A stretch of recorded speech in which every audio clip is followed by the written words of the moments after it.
Assalamualaikum warahmatullahi wabarakatuh. Innal hamdalillah nahmaduhu wa nasta'inuhu wa nastaghfiruh wa na'udzu billahi min syururi anfusina wa min sayyiati a'malina. Man yahdihillahu fala mudhillalah wa man yudlil fala hadiyalah. Ashhadu an la ilaha illallah wahdahu la syarikalah wa ashhadu anna Muhammadan abduhu wa rasuluh. Ya ayyuhalladzina amanu taqullaha haqqa tuqatih wa la tamutunna illa wa antum muslimun. Ya ayyuhan nasu taqu rabbakumul ladzi khalaqakum min nafsin wahidah wa khalaqa minha zawjaha wa batha minhuma rijalan katsiran wa nisaa wattaqullaha alladzi tasaaluna bihi wal arham innallaha kana 'alaikum raqibah. Ya ayyuhalladzina amanu taqullaha wa qulu qawlan sadida yuslih lakum a'malakum wa yaghfir lakum dhunubakum wa man yuti'illaha wa rasulahu faqad faza fawzan 'azima.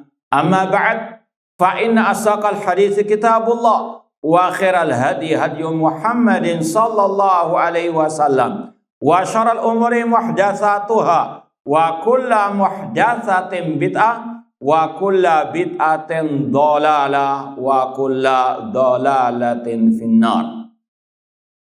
Ma'asal muslimin ikhwani fillah wa akhwati, bapak-bapak, ibu-ibu, saudara-saudaraku rahimani wa rahimakumullah. Alhamdulillah, segala puji bagi Allah Subhanahu wa taala yang mempertemukan kita kembali dalam kajian Akidah Al-Imam Abul Hasan Al-Asy'ari rahimahullahu ta'ala yang beliau cantumkan dalam kitab Maqalatul Islamiyin dan dengan syarah atau penjelasan dari Fadilatul Syekh Muhammad bin Abdurrahman Al-Khumayyis hafidhallahu ta'ala. Semoga Allah Subhanahu wa ta'ala senantiasa memberikan kepada kita keistiqomahan dalam belajar akidah salaf dan berpegang teguh dengannya sampai akhir hayat kita nanti. Sekarang kita sampai pada bab qauluhum fi murtakibil kabirati. Ucapan para ulama salaf, ahlul hadis, ahlus sunnah wal jamaah tentang pelaku dosa besar. Al-Imam Abul Hasan Al-Asy'ari rahimahullah berkata, wala yukaffiruna ahadan min ahlil qiblati bidzanbin yartakibuhu. Ulama salaf, ahlul hadis, ahlus sunnah wal jamaah, mereka tidak mengkafirkan seorang pun dari ahlil kiblat kaum muslimin hanya karena dosa yang dia lakukan. Kanahwiz zina, seperti dosa berzina, wasariqa, mencuri, wa ma asbaha dzalik minal kabair, dan dosa-dosa besar yang lainnya. Wa ma'ahum bimahum minal iman mu'minun wa inirtakabu al kabair. Mereka masih memiliki keimanan, mereka masih mukmin meskipun mereka berbuat dosa besar. Ma'asal muslimin ikhwani fillah wa akhwati rahimani wa rahimakumullah.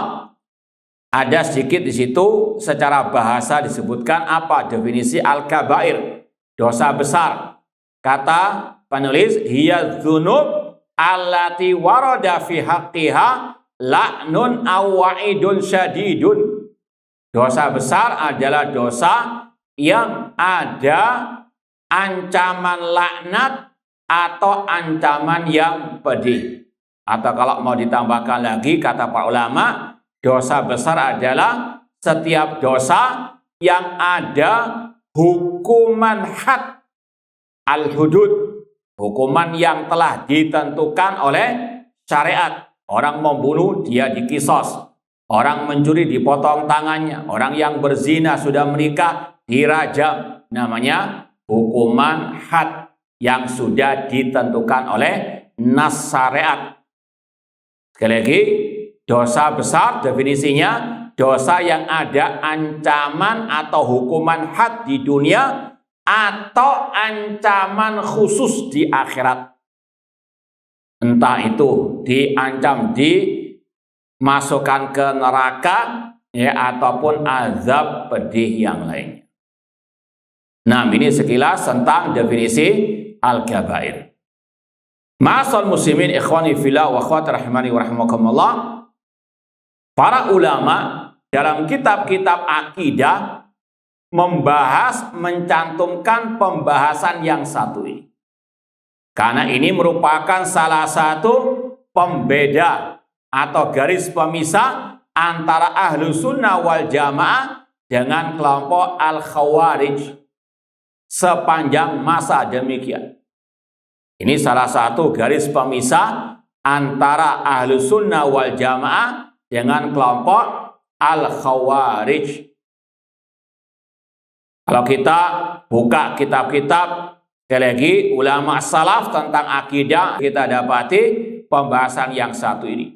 Contoh dalam akidah Imam Al-Bukhari yang dinukil oleh Imam Al-Lalikai dalam kitab Syarh Ushul I'tiqad Ahlussunnah wal Jamaah. Beliau mengatakan walam yakunu yukaffiruna ahadan min ahlil kiblati bidzambi.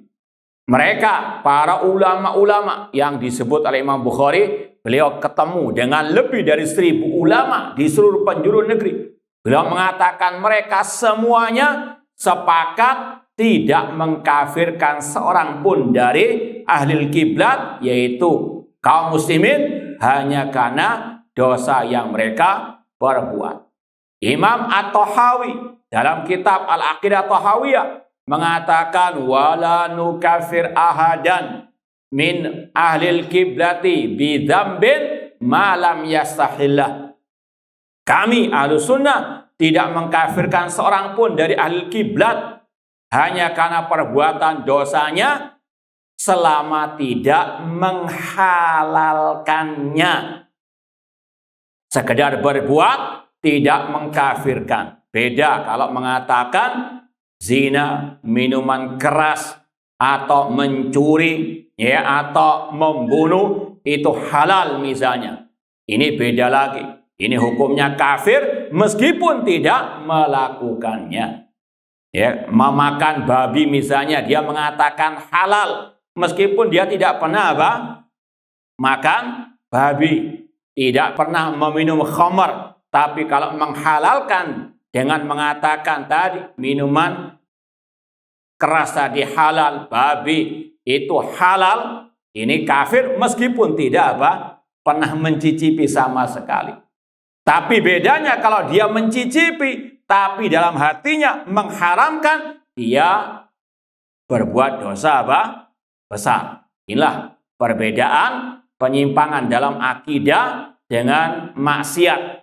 Ya, kalau sudah keliru dalam masalah tadi menghalalkan yang haram, ini sepakat secara kaidah umum dia kafir. Beda dengan yang sekedar melakukan dosa besar tersebut meskipun berulang kali sampai misalnya ya mulai balik sampai mati usia 70 tahun misalnya, dia berzina, naudzubillah min dzalik, minum minuman keras, tapi dalam hatinya dia merasa itu salah, itu dosa, dia tidak kafir. Jadi lagi ini ijma salaf, dosa tidak mengeluarkan dari iman, dari Islam, kecuali dosa kekufuran, kesyirikan, atau yang merupakan pembatal keislaman. Ini yang wajib dipahami. Makanya Imam Bukhari, kalau antum ada kitab Sahih Bukhari, ada Kitabul Iman, kemudian ada pasal lah istilahnya, kata beliau al-ma'asi min amril jahiliyah lam yakfur murtakibuha illa bisyirki. Perbuatan maksiat itu perkara jahiliyah. Tidak kafir pelakunya kecuali yang berbuat syirik. Yang menyekutukan Allah dalam al-ibadah. Ya, sekali lagi, ini pembahasan yang ada dalam kitab-kitab akidah salaf. Dan ini wajib terus dikumandangkan. Jangan mengira tidak ada orang yang menisbatkan diri kepada Ahlussunnah tapi tidak mengatakan seperti ini. Ada yang menyimpang dalam pembahasan yang satu ini. Ya, sempat beberapa saat yang lalu viral ya tentang siapa itu Asy-Syaikh Abu Ishaq Al-Huwaini. Pro dan kontra banyak, biasalah. Namun yang paling penting di sini para masyayikh, di antara Syekh Abdul Aziz Ar-Rayis, demikian pula Syekh Abdul Malik Ramadan dan yang lainnya mengkritik, membantah beliau, di antaranya karena beliau mengatakan orang yang bermuamalah dengan riba dan terus bermuamalah yusir, ya terus menerus.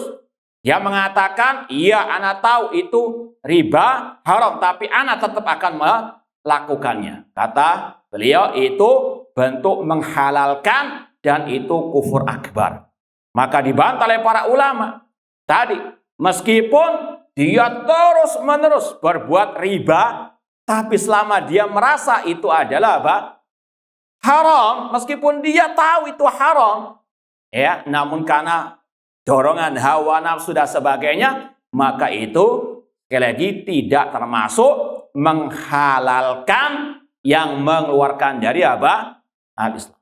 Itu salah satu penyimpangan beliau. Intinya sekali lagi, ini pembahasan yang harus ditekankan dan tegaskan, bukan sesuatu yang hanya di sana saja, kelompok khawarij saja.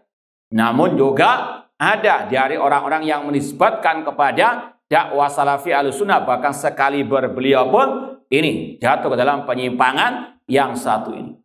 Ya, sekali lagi, meskipun beliau beberapa kali mengklarifikasi, tapi kata para masyayikh klarifikasinya tidak menambahkan kecuali keruwetan. Gak terang benerang.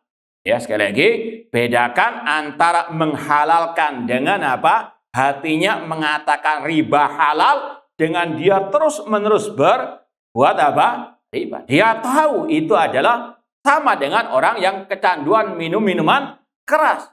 Dia tahu, dinasehati pun tetap dia, ya kalau memang belum mendapatkan hidayah taufik, akan apa? Apakah dikafirkan orang seperti itu dengan alasan dia terus-menerus meskipun sudah disampaikan itu haram? Tidak bisa.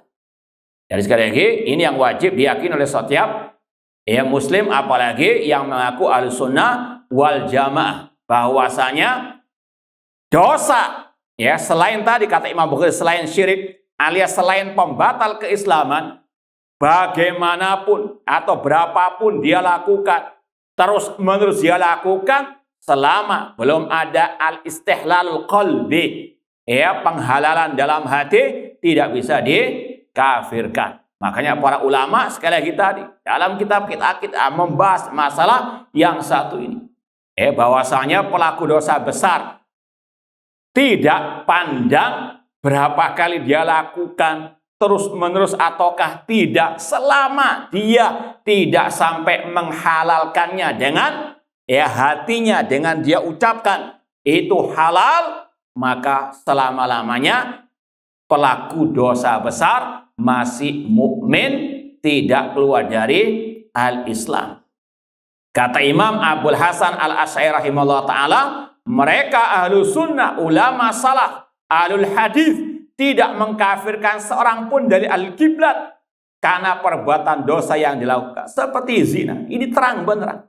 Seandainya naudzubillah min dzalik, mulai dari balik sampai mati dia terus berbuat zina, tidak bertobat, sekali lagi tetap Ahlussunnah mengatakan dia masih mukmin, cuma dia apa? Kurang imannya, dia fasik dengan perbuatan dosanya tadi, namun tidak mengeluarkannya dari apa? al-Islam. Mukmin bi imanihi, fasik bi fisqihi. Dia mukmin dengan keimanannya, fasik dengan kefasikannya, atau mukmin namun kurang imannya. Inilah pertengahan Ahlussunnah di antara kelompok al-Khawarij dan kelompok al-Murji'ah. Kelompok al-Khawarij tadi kita katakan selalu dalam akidah mereka mengatakan pelaku dosa besar keluar dari apa? Al-iman alias kafir. Murji'ah mengatakan bagaimanapun dosa yang dia lakukan, tetap dia sempurna keimanannya. Ini dua penyimpangan kelompok Khawarij dan Murji'ah. Ahlussunnah pertengahan. Ahlussunnah mengatakan pelaku dosa besar sebanyak apapun dosa besarnya, selama tidak menghalalkan dengan hatinya, maka dia masih mukmin, namun dia kurang imannya. Enggak sebagaimana Khawarij mengkafirkan, enggak sebagaimana Murji'ah yang mengatakan pelaku dosa besar imannya sempurna, bahkan kata mereka imannya orang yang paling fasik sama dengan imannya Abu Bakar wa Umar. Na'udzubillahi min dzalik. Ini Ahlussunnah pertengahan dalam segala hal. Diantaranya dalam masalah pelaku dosa besar tidak mengkafirkan ala Khawarij, tidak mengatakan orang yang berbuat dosa sempurna imannya sebagaimana Murji'ah. Nah, kemudian kata beliau, wa mahum bimahum minal iman mu'minun. Mereka masih mukmin dengan keimanan mereka meskipun berbuat dosa besar. Kalau mau ditambahkan, namun mereka kurang imannya. Mu'minun naqisul iman. Kita baca syarah dari Syekh Muhammad bin Abdurrahman Al-Khumayyiz hafidhallahu ta'ala. Beliau mengatakan dalla ala isbati annal kabirata la tukhriju sahibaha minal iman al-Qur'anu wa sunnatu wal ijma'u. Dalil tentang penetapan dosa besar tidak mengeluarkan pelakunya dari keimanan adalah Al-Quran, As-Sunnah, dan Al-Ijma'. Contoh dalil dari Al-Quran, ayat yang dibawakan oleh pensara di sini, dan ini juga dibawakan oleh Imam Bukhari tadi dalam akidah beliau. Setelah beliau mengatakan walam yakunu yukafiruna ahadan min alil kibrati bidzambin liqouli ta'ala innallaha la yaghfiru an yushraka bihi wa yaghfiru ma duna dzalika liman yasha. Sesungguhnya Allah tidak mengampuni dosa syirik, namun Allah masih mengampuni dosa selain syirik. Itu tadi dosa-dosa besar ada harapan diampuni. Berarti apa? Tidak mengeluarkan dari al-iman al-Islam. Kalau dosa besar mengeluarkan dari iman, tidak ada ampun sebagaimana dosa syirik tadi. Wa man yusyrik billah faqad iftara itsman 'azima. Barang siapa berbuat syirik, maka dia telah berbuat dosa yang sangat besar. Inna syirka la dzulmun 'azim. Demikian pula kalau mau lebih mantul lagi, kita tambahkan di antara dalil dosa besar tidak mengeluarkan dari iman, surat Al-Hujurat ayat ke-9. Wa in ta'ifatani minal mu'minina qatatalu fa aslihu bainahuma. Jika ada di antara dua kelompok dari orang yang beriman saling berperang, iktatalu, saling membunuh. Rasul mengatakan wa qitalu kufrun, membunuh orang mukmin kufur. Tapi dalam ayat ini Allah mengatakan jika dua kelompok dari orang yang beriman mereka saling berperang, saling membunuh. Kata ulama, Allah masih menamakan mereka minal mukminin. Maka kata-kata memerangi, membunuh orang mukmin itu kufur, kufur kecil, tidak mengeluarkan dari al-iman. Ini dalil dosa besar membunuh orang mukmin itu tidak mengeluarkan dari iman, karena Allah masih menamakan mereka minal mukminin. Kemudian juga dalil yang berikutnya, dosa besar tidak mengeluarkan dari al-Islam, dari al-iman, surat Al-Maidah ayat 38. Wasariku wasariqatu faqta'u aydiyahuma. Laki-laki dan perempuan yang mencuri, potonglah kedua tangan mereka. Seandainya mencuri yang merupakan dosa besar itu mengeluarkan dari iman, yang dipotong bukan tangannya, namun apa? Lehernya. Man baddala dinahu faktulu, kata Rasul, barang siapa yang murtad, merubah agamanya, maka bunuhlah.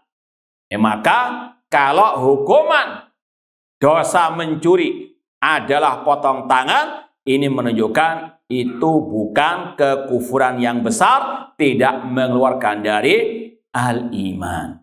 Demikian pula dalil dosa besar tidak mengeluarkan dari iman, surat An-Nur ayat yang kedua, tentang orang yang berzina dalam status masih belum menikah. Kata Allah, az-zaniyatu waz-zani fajlidu kulla wahidin minhuma mi'atal jaldah. Perempuan dan laki-laki yang berzina, yaitu tadi yang belum menikah, maka cambuklah kedua belah pihak 100 kali. Kalau dosa zina itu mengeluarkan dari iman, hukumannya bukan dicambuk, namun apa? Hukum mati. Namun ini tidak. Maka sekali lagi, ini dosa-dosa besar yang sekali lagi ijma' salaf mengatakan tidak mengeluarkan dari al-iman. Ini beberapa dalil dari ayat. Kemudian dalil dari hadis. Rasul mengatakan syafaati li ahlil kabair min ummati. Jelas Rasul mengatakan syafaatku bagi para pelaku dosa besar dari umatku. Artinya pelaku dosa besar kalaupun dimasukkan ke neraka, itu akan dikeluarkan diantaranya dengan syafaat Nabi Muhammad SAW. Kalau dosa besar itu mengeluarkan dari keimanan alias orang itu jadi kafir, nggak mungkin bisa keluar dari api neraka. Karena Allah mengatakan, innalladzina kafaru min al-kitabi wal musyrikina fi nari jahannam khalidina fiha. Orang kafir, orang musyrik kekal dalam api neraka.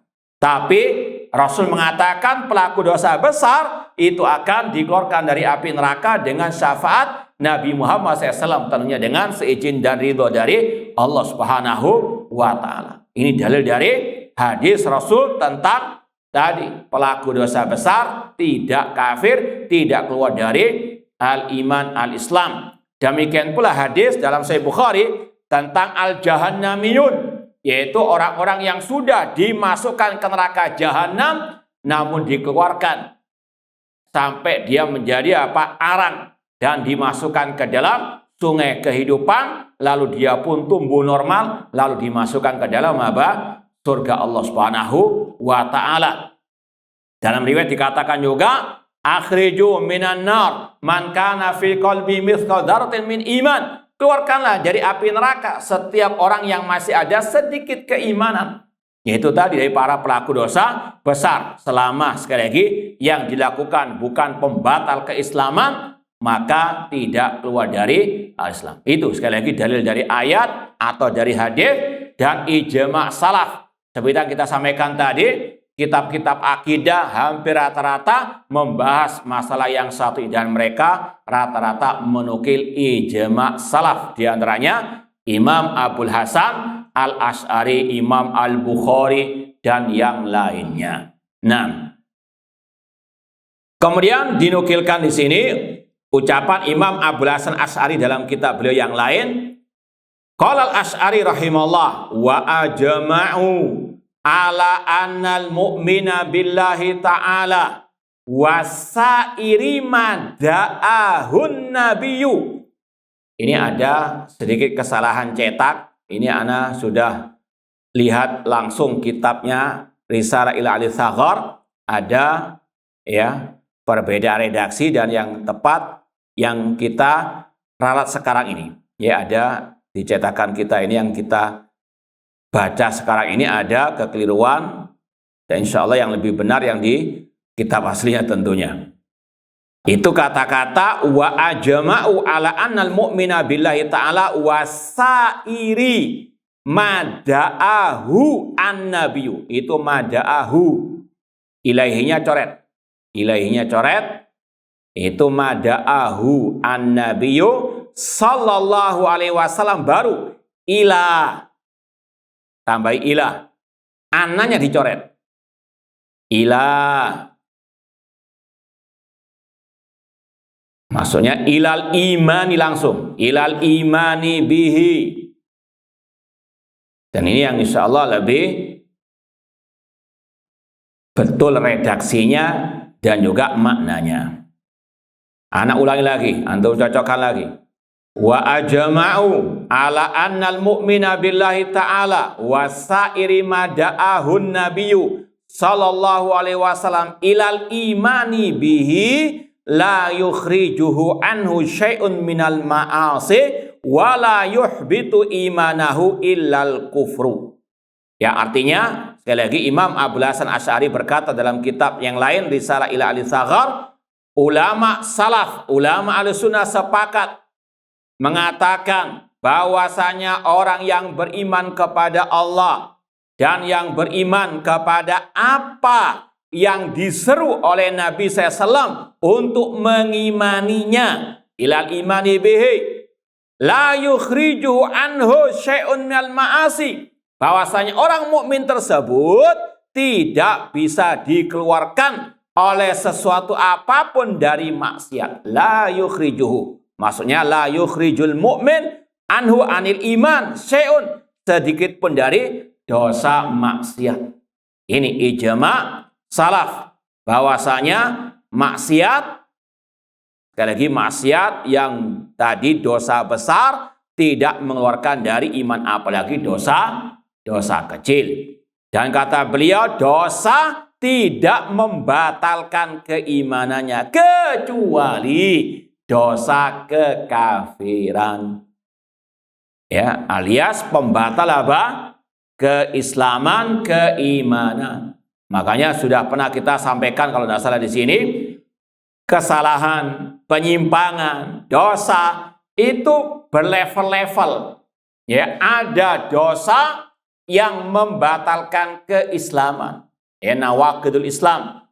Di antara yang paling masyhur ada 10. Kesyirikan, sihir, meyakini ada hukum selain hukum Allah yang lebih baik daripada hukum Allah, memperolok agama Allah, membenci syariat Allah, ya, dan seterusnya. Ini dosa yang mengeluarkan dari al-Islam. Sebagaimana juga yang sudah kita lewati mengatakan Al-Quran makhluk, itu membatalkan apa? Keislaman. Meskipun sudah sering kita sampaikan, bedakan antara at-takfir al-mutlak, at-takfir al-am, mengkafirkan secara umum dengan mengkafirkan individu-individu. Tidak semua orang yang jatuh ke dalam kekufuran besar langsung bisa divonis apa? Kafir. Ya, sekali lagi ini butuh perincian panjang. Kemudian dosa yang mengeluarkan orang dari ahli sunnah meskipun tidak mengeluarkan dari ya al-Islam. Seperti dosa bid'ah ataupun tadi ikut ajaran-ajaran kelompok-kelompok sesat, ya, mencaci maki pemimpin kaum muslimin, memberontak kepada pemimpin kaum muslimin, mengkafirkan pelaku dosa besar dan seterusnya. Kemudian dosa tadi yang tidak mengkafirkan, tidak menjadikan pelakunya mubtadi alias dia fasik, tapi tidak sekali lagi keluar dari ahlus sunnah wal jamaah. Ya, makanya sudah pernah kita sampaikan, terkadang ada orang yang suka ngeles ketika dia jatuh ke dalam ya tadi dosa yang mungkin level atas, pembatal keislaman. Ya, kemudian ketika dibantah mengatakan semua orang bisa salah kan. Ya, kita katakan iya, kullu bani adam khata', namun kesalahan berlevel-level, bermacam-macam. Ada yang terkadang kita bisa toleransi, ada yang terkadang kita apa? Keras, bahkan ada yang lebih keras lagi kalau sampai kepada apa? Kufur al-akbar. Ya, maka sekali lagi harus kita pahami akan hal ini. Namun intinya di sini, dosa besar tidak mengeluarkan dari al-iman. Ini ijma' ahlus sunnah, kata Imam Abul Hasan Asy'ari dalam kitab beliau Risalah ila Al-Saghar. Kemudian beliau mengatakan lagi, wa annal usa min ahlil qiblah ma'murun bisairi syara'i ghairi kharijin anil iman. dan bahwasanya pelaku dosa dari ahli kiblat kaum muslimin, mereka diperintahkan untuk melaksanakan syariat, mereka ini tidak keluar dari keimanan, ghair kharijin anil iman. Kemudian ditambahkan lagi, wa hadza huwa ma qarrarahu al-Hafidz Abu Bakar al-Ismaili fi i'tiqad a'immati ahli hadis. Ini juga sama, Imam Abu Bakar Ismaili menukil ijma' ahli hadis atau bahkan imam-imam ahli hadis tentang pembahasan yang satu ini. Beliau berkata, wa yaqulun inna ahadan min ahli tauhid wa man yusalli ila qiblatil muslimin law irtakaba dzanban aw dzunuban katsira saghair aw kabair ma'al iqamah ala tauhid lillah wal iqrar bima iltazamahu wa qabilahu anillah fa innahu la yakfur bihi wa yarjuna lahu al-maghfirah.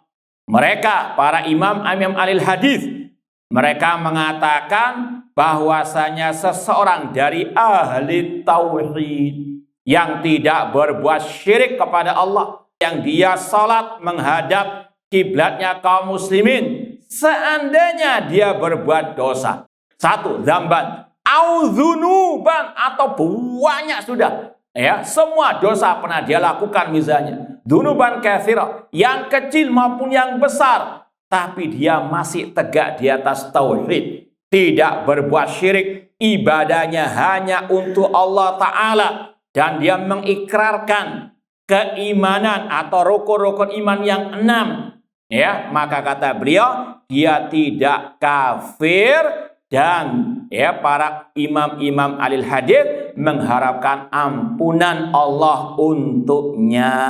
Qala ta'ala, dalilnya, wa yaghfiru ma duna dzalika liman yasha.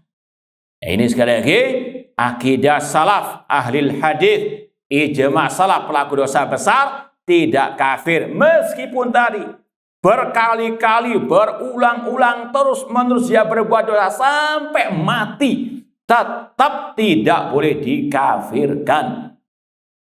Ya, yang mengkafirkan hanyalah kelompok al-khawarij. Makanya yang paling aneh, nyeleneh, orang-orang yang terkadang mengaku ahli sunnah atau pengikut dakwah salafiyah, tapi tidak bisa untuk apa? Menghukumi atau membedakan antara tadi dosa-dosa tadi. Yang dosa kufur akbar, dosa yang mengeluarkan dari Islam, kayaknya lalat yang lewat di mukanya, diremehkan begitu saja, Allah gitu saja kok dibantah, naudzubillah min dzalik. Tapi kalau yang mungkin dosa kecil, waduh ribut kayak mau kiamat kubro. Sama dengan orang-orang awam, orang yang menyembah kuburan keramat, orang yang mondar-mandir, ya, di tempat-tempat syirik, ya, atau bahkan dai kepada kesyirikan, ditokohkan, dihormati, dipuja, dipuji, bahkan minta di selfie. Tapi yang salah, ya, dalam hal-hal yang jauh dari kesyirikan tersebut, luar biasa dicaci maki, dibenci, dimusuh. Ini beda dengan wala wal bara ala salaf.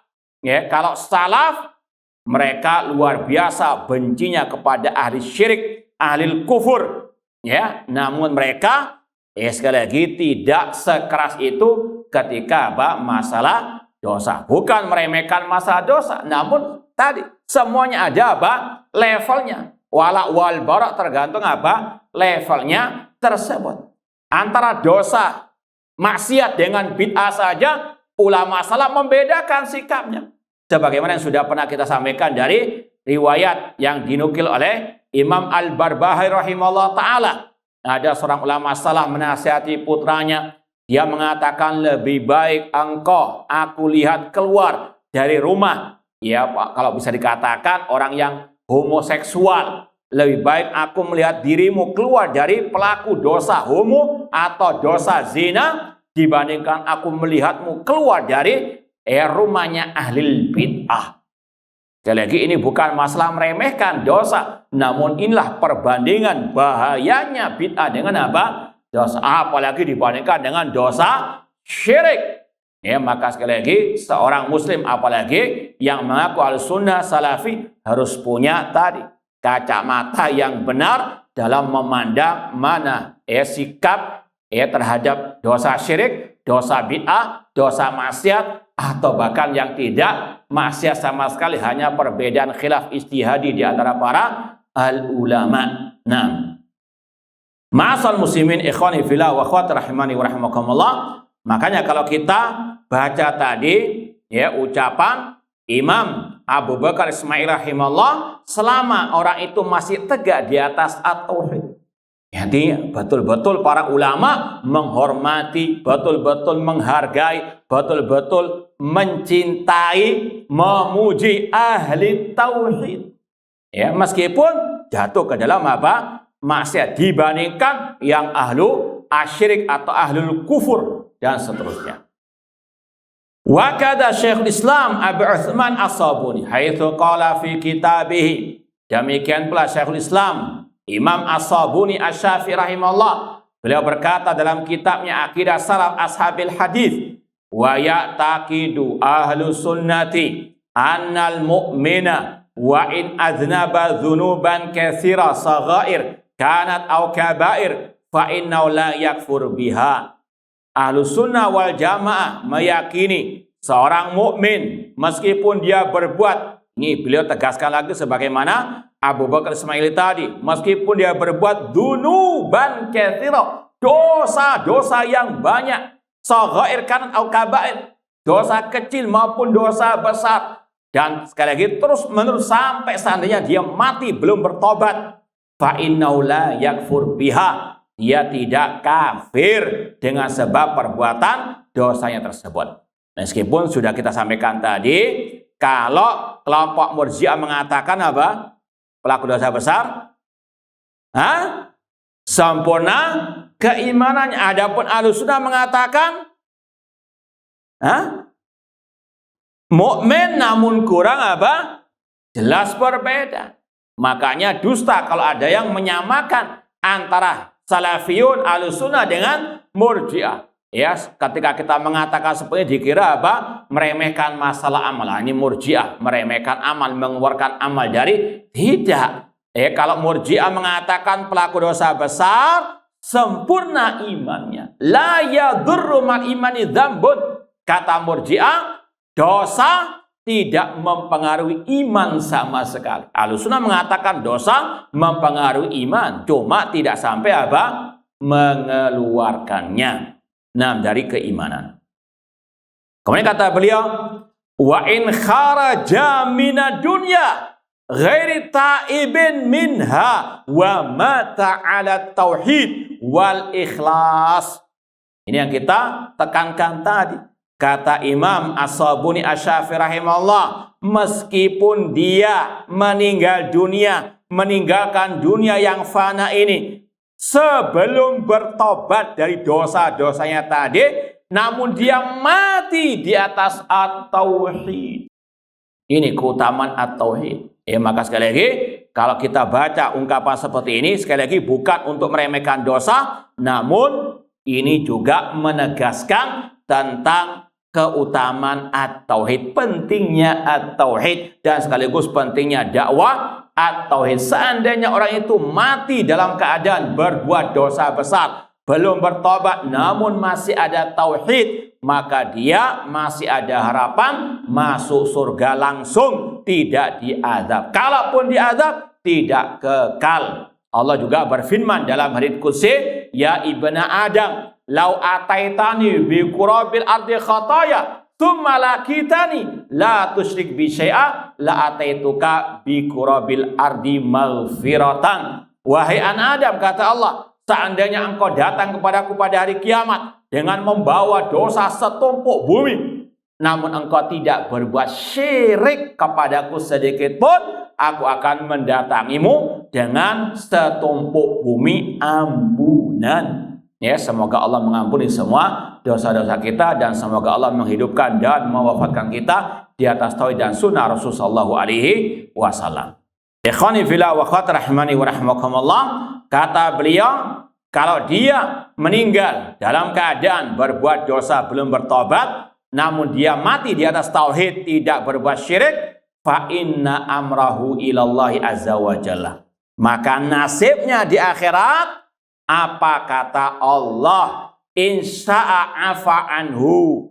Jika Allah berkehendak, Allah ampuni. Wa yaghfiru ma duna dzalika liman yasha. Wa adkhalahul jannah yaumal qiyamah saliman ghaniman ghaira mubtala binnar. Dia akan dimasukkan ke dalam surga langsung pada hari kiamat dalam keadaan selamat, mendapatkan banyak kenikmatan tanpa diuji di neraka. Sekali lagi, kalau Allah mau, Allah langsung ampuni dosanya, Allah masukkan ke dalam surga dengan rahmatnya. Wala mu'aqab ala martakab minadz-dzunub. Dia tidak akan disiksa. Ini semuanya juga tadi kembali kepada keutamaan at-tauhid. Ini pentingnya at-tauhid. Ya, makanya para anbiya wa rasul, dakwah mereka pertama at-tauhid dan tauhid. Ya, makanya sesat kalau ada dai yang tidak mau memprioritaskan dakwah kepada at-tauhid, terlebih di tengah-tengah masyarakat yang masih banyak berbuat kesyirikan.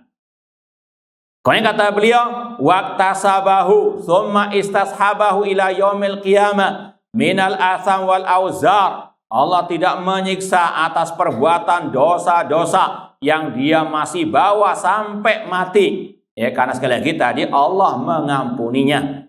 Wa in syaa'a aqabahu wa adzabahu muddatan bi adzabin nar. Namun kalau Allah berkehendak, Allah azab dulu di neraka. Wa idza adzabahu lam yukhallidhu fiha. Namun kalau Allah azab di neraka, tidak sampai dikekalkan. Bal a'taqahu wa akhrajahu minha ila naimi daril qarar. Namun pasti cepat atau lambat Allah akan mengeluarkannya dari api neraka dan Allah masukkan ke dalam surganya. Ya, semua sekali lagi karena keutamaan at-tauhid. Selama masih ada tauhid, tidak mungkin kekal dalam api neraka, bahkan bisa jadi langsung Allah ampuni dan Allah masukkan ke dalam surganya.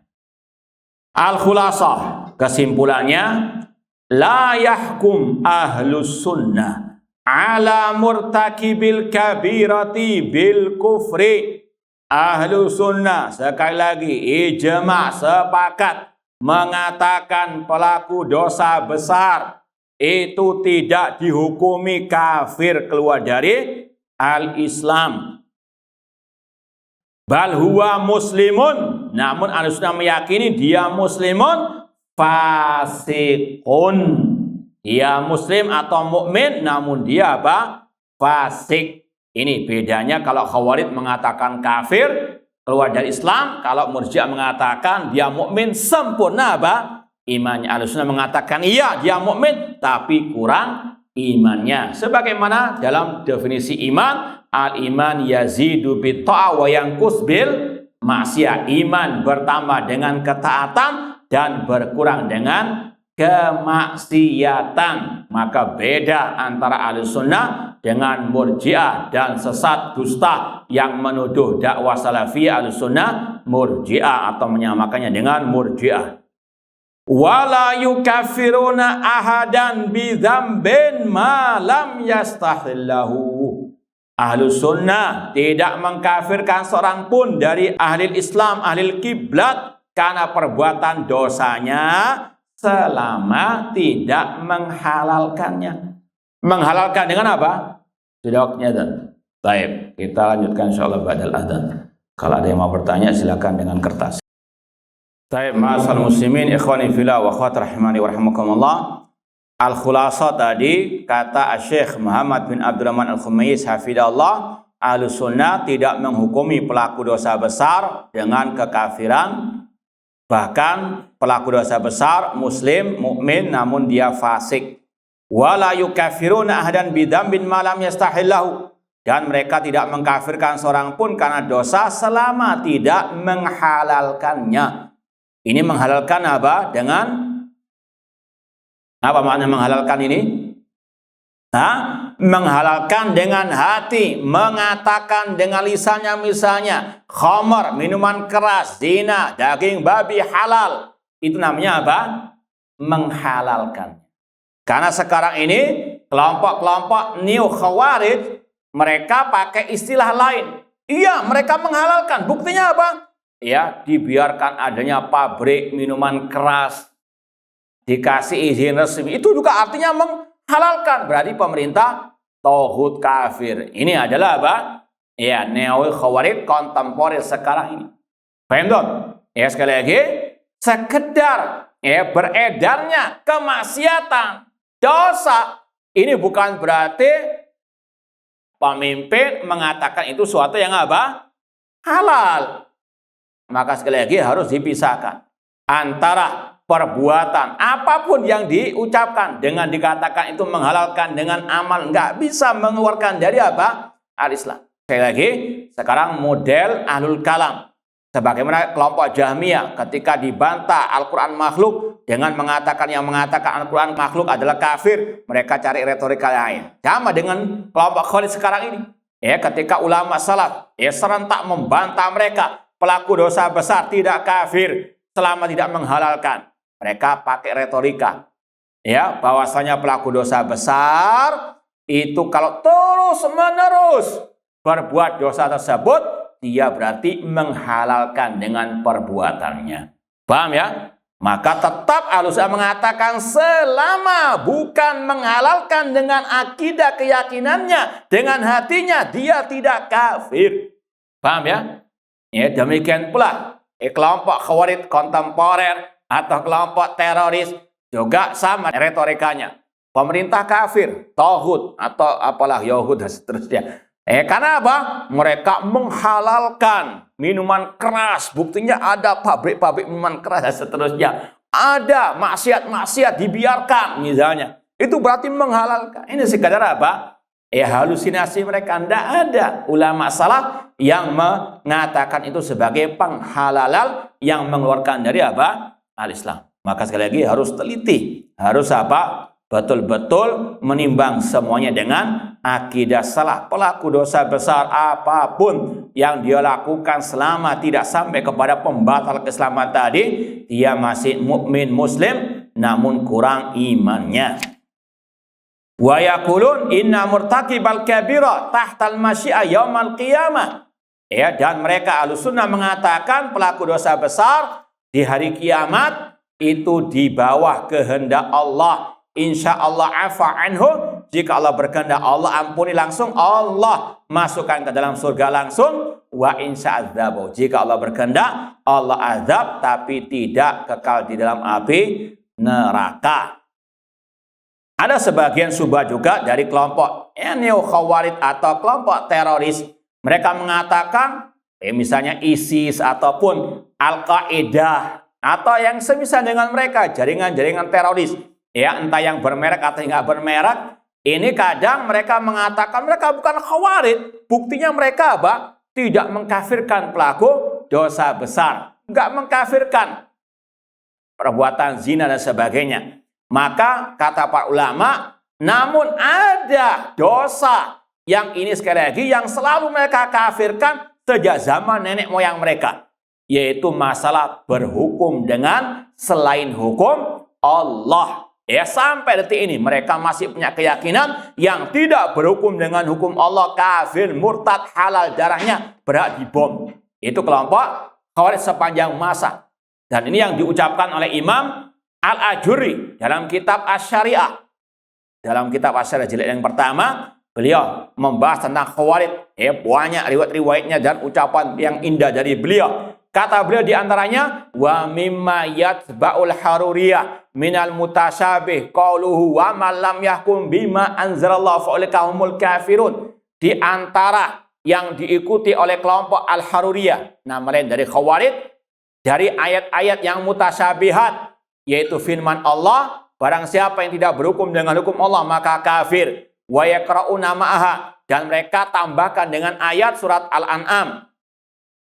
Allah mengatakan, "Tsummal ladzina kafaru bi rabbihim ya'dilun." Mereka menambahkan ayat Al-Maidah 44 dengan An'am ayat yang pertama, kemudian kesimpulannya kata Khawarij, wa idza hakamal hakim bighairil haqqi faqad adala bi rabbih wa qad asyraka. Kata Al-Khawarij, kalau pemimpin tidak berhukum dengan kebenaran, maka dia telah menduakan Rabb-nya, dia berbuat syirik, kemudian wal umma musyrikun, maka bawahannya rakyatnya juga musyrikun. Itu kata Imam Al-Ajuri rahimallahu ta'ala. Itu juga sama dengan masalah yang satu ini, mengkafirkan dosa yang tidak sampai mengeluarkan dari al-Islam.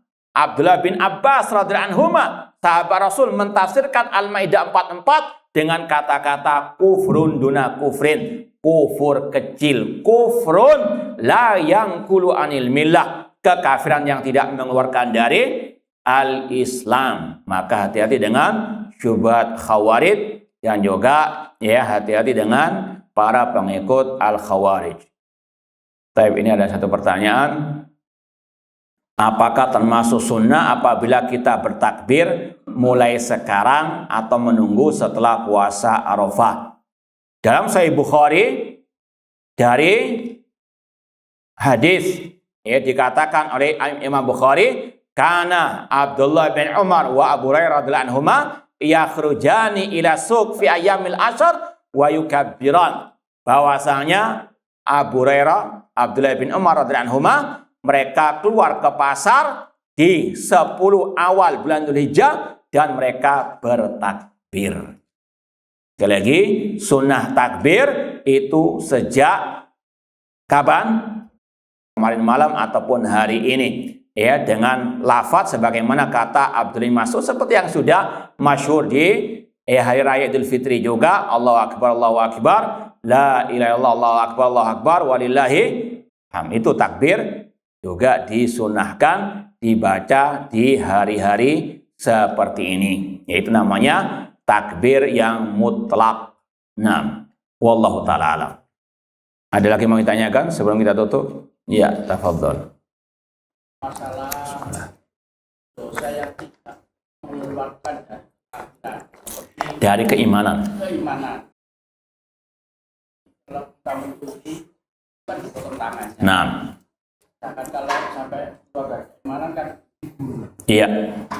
Tapi kalau dosa zina yang sudah nikah, kok dirajam sampai mati? Nah, iya, tapi tetap tadi kasusnya sama dengan yang sebelum-sebelumnya, tidak sampai mengeluarkan dari al-Islam. Makanya dalam kisah Rasul dengan sebagian orang yang mereka mengaku berzina, Rasul suruh untuk apa? Bertobat. Seandainya itu mengeluarkan dari Islam, Rasul suruh untuk mengulang 2 kalimat syahadat. Paham ya? Meskipun terakhir tetap dirajam, karena orangnya apa? Bersikeras ingin dihukum rajam oleh Rasul SAW. Sebelum dirajam, intinya Rasul menyuruh dia apa? Bertobat. Seandainya itu mengeluarkan dari Islam, akan disuruh untuk mengulang 2 kalimat asyahadah. Dan juga dalam hadis, hukuman al-had itu bisa menghapuskan apa? Dosa orang yang berbuat dosa tersebut. Wallahu ta'ala alam. Tapi kalau hukuman pemerintah Pak ya? Oh jelas, iya jelas. Iya enggak boleh, iya. Ya sering kita ulang-ulang di tempat-tempat yang lain, kesempatan yang lain, yang berhak menegakkan al-hudud adalah pemerintah, pemimpin kaum muslimin. Makanya kalau dijelaskan lebih lanjut lagi, ada sabda Rasul SAW, wa alla nunazi al-amro ahlahu. Kata Ubadah bin Samit, hadisnya dalam Sahih Bukhari Muslim, kami dilarang untuk merampas hak pemimpin. Itu kalau terjemahan secara globalnya. Itu ada 2 makna, yaitu mengkudeta, haram ijma' salaf. Dan yang kedua, mengambil wewenang pemerintah. Di antaranya masalah apa? Al-hudud. Makanya dulu waktu ada kisah perang Ambon, ada sekelompok orang yang menisbatkan kepada dakwah salafi al-sunnah, mereka menghukum rajam salah satu pengikutnya ketika ditanyakan kepada para masyaikh di kota Madinah, dikatakan qatalu, mereka itu membunuhnya, bukan apa? Menghukum, menegakkan al-hudud, karena mereka tidak berwenang. Kelompok pengajian atau komunitas apapun tidak berhak, entah potong tangan, entah mengkisos ataupun yang lainnya. Nanti faudah. Sekali lagi, ini yang wajib untuk ditegaskan kembali. Wallahu ta'ala alam. Ini yang mungkin bisa kita sampaikan. Kurang lebihnya mohon maaf. Wa jazakumullahu khairan. Aqulu qouli hadza wa akhiru da'wana anil hamdulillahi rabbil alamin. Wassalamualaikum warahmatullahi wabarakatuh.